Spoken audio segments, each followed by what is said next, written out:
पिछले साल भारतीय सेना ने अपनी सेना में भर्ती होने के नियम को बदल दिया और सैनिकों की भर्ती प्रक्रिया को लेकर कहा कि अब सैनिक 4 साल के लिए ही भर्ती होंगे।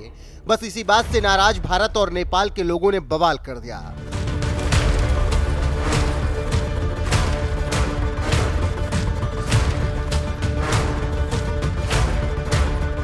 दरअसल पिछले साल 17 फरवरी को भारतीय सेना ने अपनी भर्ती प्रक्रिया में बड़ा बदलाव करने की अधिसूचना जारी की।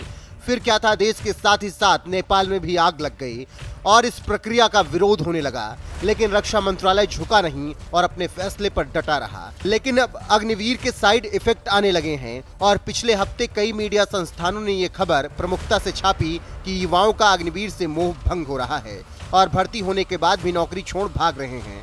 ऐसे में सरकार इनके पलायन को रोकने के लिए कड़े नियम बनाने की सोच रही है। जैसे कि अगर कोई नौकरी छोड़कर भागता है तो उसके ऊपर किए गए सारे खर्च को सरकार उसी से वसूल करेगी। अभी यही चल ही रहा था कि अब एक और खबर भारत को तकलीफ दे रही है। खबर है कि नेपाल सरकार अब गोरखा को भारतीय सेना में भर्ती होने से रोक देगी। आप जानते हैं कि पिछले साल से अग्निवीर का विरोध भारत और नेपाल में हो रहा है। नेपाल सरकार के अधिकारी कई बार भारत से अग्निवीर को लेकर बात कर चुके हैं, लेकिन भारत ने कोई भी संशोधन करने से इनकार कर दिया, जिसका नतीजा ये है कि अब नेपाल अपने गोरखा सैनिकों को भारतीय सेना में भर्ती करने से इनकार कर रहा है। और इसको लेकर नेपाल के भारत में राजदूत शंकर प्रसाद शर्मा ने सोमवार को बड़ी बात कही। Foreign correspondent club of south Asia में पत्रकारों से बात करते हुए प्रसाद ने कहा कि फिलहाल दोनों सरकारों के बीच इस मुद्दे पर कोई गंभीर चर्चा नहीं हो रही। मुझे नहीं लगता कि इस मामले पर बातचीत पूरी तरह से बंद हो चुकी है। जानकारी देते चलें कि भारत ने अग्निपथ स्कीम के तहत एक नए प्रकार के तंत्र विकसित किए हैं और सेना नेपाल से भर्ती में उसी तंत्र का उपयोग करना चाहेगी, लेकिन नेपाल कुछ अलग चाह रहा है। नेपाल चाह रहा है कि पुरानी प्रणाली के तहत ही सब कुछ हो। इस पर प्रसाद ने कहा कि यह पूरी तरीके से खत्म नहीं है, लेकिन दोनों देशों के बीच इस पर कोई गंभीर चर्चा नहीं होती दिख रही है। इसीलिए कहूंगा कि ये विराम के चरण में है। नेपाल सरकार ने अभी तक इस मुद्दे पर कोई फैसला नहीं लिया। उन्होंने कहा कि नेपाल में इस पर बहस चल रही है कि क्या हमें भारतीय सेना में लोगों को भेजना जारी रखना चाहिए या फिर नहीं। इन दिनों मैंने सिविल सोसाइटी में इससे जुड़ी कोई चर्चा नहीं सुनी। पिछले साल केंद्र सरकार सेना में भर्ती के लिए अग्निपथ स्कीम लेकर आई थी।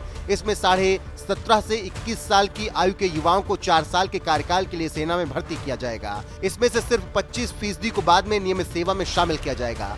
तो आप समझ गए होंगे कि क्या विवाद चल रहा है। ऊपर भी हमने आपको पूरी जानकारी दी। वहीं अब एक बार जाते जाते आपको फिर से हम बता दें कि अग्निपथ योजना की शुरुआत के बाद नेपाल सरकार ने अगस्त 2022 में भारतीय सेना के लिए गोरखाओं की भर्ती रोक दी थी। तब नेपाल ने कहा था यह भर्ती ब्रिटेन भारत नेपाल त्रिपक्षीय समझौते के प्रावधानों के अनुरूप नहीं है।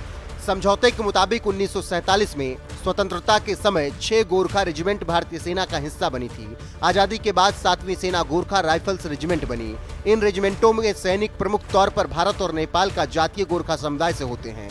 भारत की गोरखा रेजिमेंट में नेपाली 60% हिस्सा हैं। इससे आप समझ सकते हैं कि कितना विरोध इस वक्त हो रहा है और इसका विरोध क्यों हो रहा है। देखना होगा कि आगे सरकार अपना रुख बदलती है या फिर जो रुख अभी है वही आगे भी जारी रहता है।